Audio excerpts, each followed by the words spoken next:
She left me for her ex after 10 years of marriage. I thought we had a perfect life, or at least something close to it. For 10 years, my wife and I built everything together, our home, our dreams, our future. I believed in us. I believed in her. But one evening, she shattered everything with just 3 words. We need to talk. I remember that moment so vividly. The way she sat across from me at the dinner table, her hands trembling slightly as she played with her wedding ring.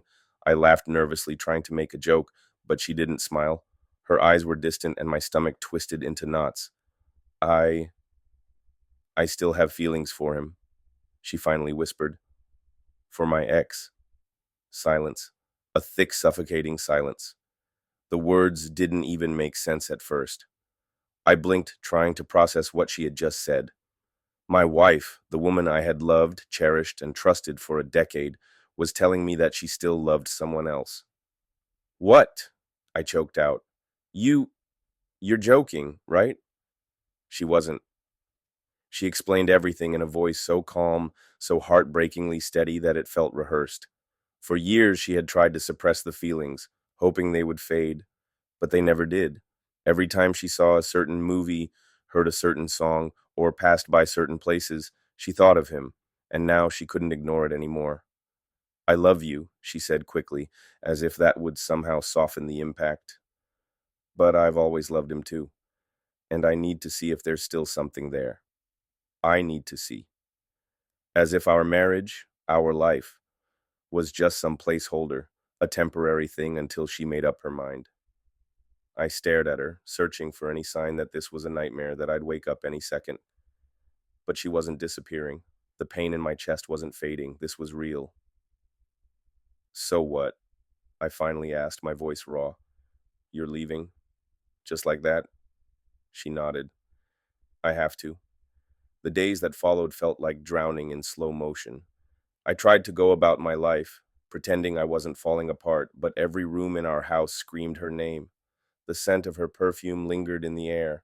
Her side of the bed was still slightly dented from where she used to sleep. Our wedding photo still hung on the wall, a cruel reminder of a promise that meant nothing. I went through every stage of grief, denial. Maybe she just needed space. Maybe she'd wake up one day and realize she'd made a mistake. Anger. How could she do this to me? How could she throw away 10 years for a fantasy? Bargaining. What if I fought for her?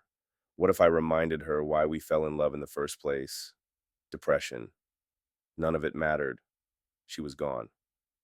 I thought about calling her, texting her, begging her to come back. But every time I reached for my phone, I remembered one thing. She had already made her choice, and it wasn't me.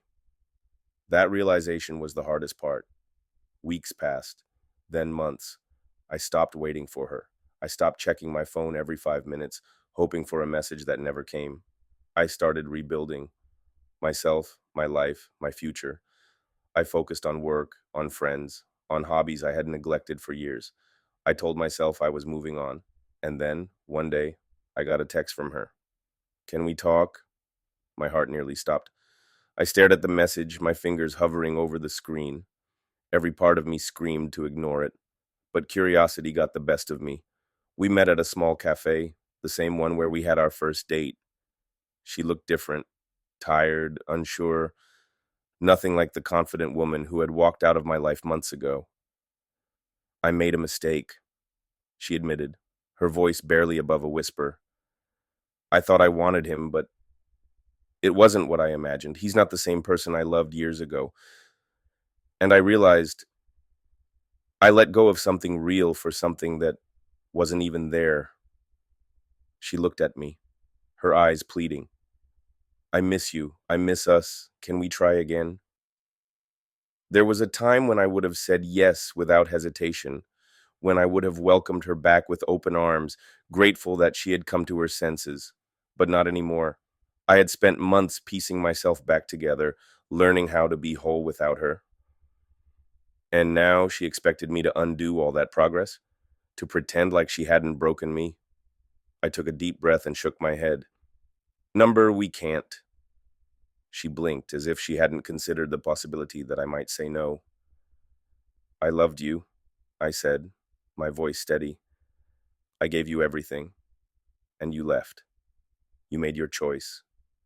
Now, I'm making mine. I stood up, placed a few bills on the table, and walked away. And for the first time in a long time, I felt free.